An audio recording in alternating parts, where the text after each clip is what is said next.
you want to get your kicks? Yes, so do I. But from experience, I know that quite a lot of Route 66, the historic highway that stretches from Santa Monica in California all the way east to Chicago, is a bit dull or mostly non-existent because interstate highways have taken over. But I'm going to show you my favourite stretch, which starts right here in San Bernardino, California, where the road is going along perfectly normally, heading east, and suddenly it veers northwest to climb some mountains.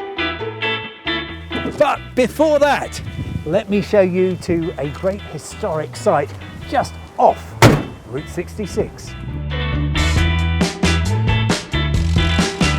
December 1940, and two brothers, Richard and Morris McDonald, Dick and Mac for short, decide to open a new restaurant on the corner of 14th and E Streets here in San Bernardino.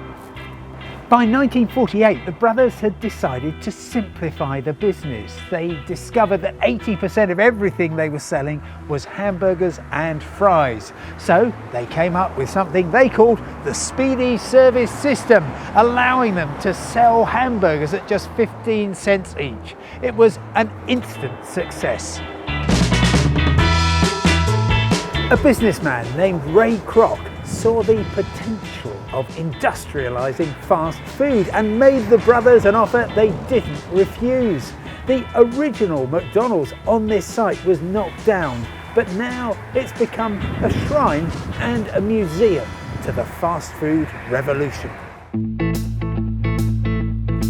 America was mobilising thanks to rising incomes and the highway system.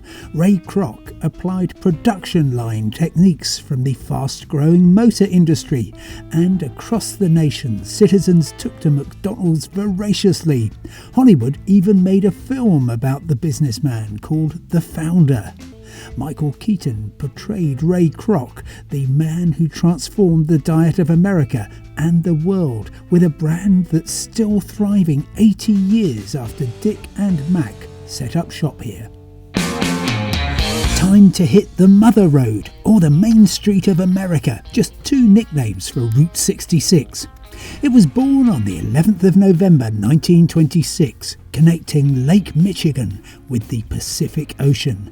For almost all its course of over 2,400 miles, the road was just a two-lane highway carrying trucks, Greyhound buses and cars, as well as the dreams of Americans migrating west to here in California, the Golden State, in search of better lives.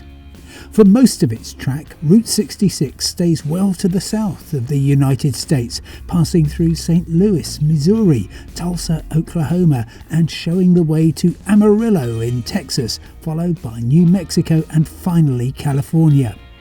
But just 3 decades after Route 66 was created, a modern highway system was launched, with Interstate 40 superseding the Mother Road for most of the journey west from Oklahoma City. Less than 30 years later, Route 66 was officially removed from the United States highway system, but lives on in the American dream and takes you to relics from an earlier age.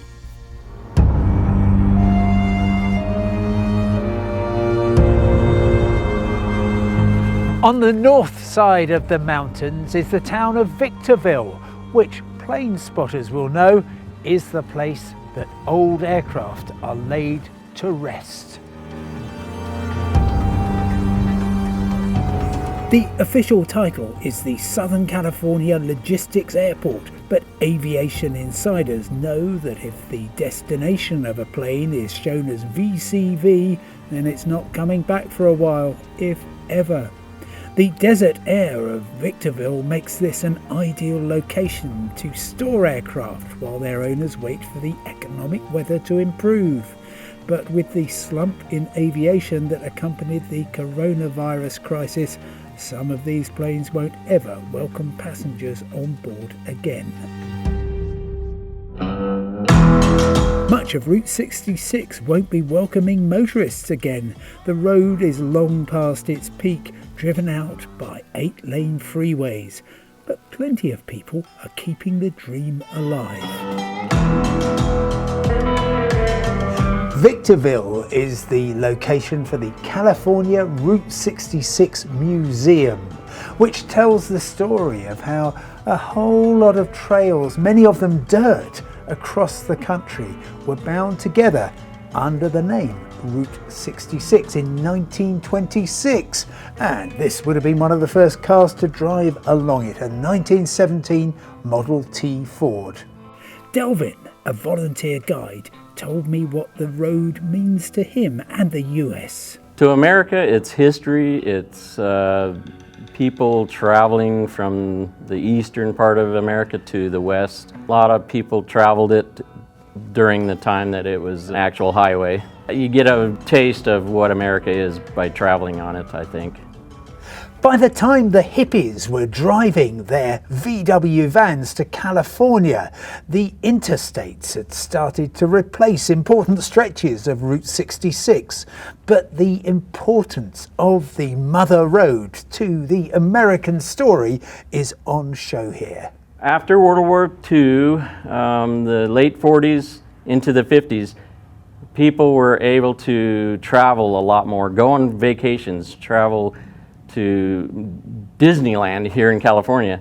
And so I think that was the golden age for that Route 66.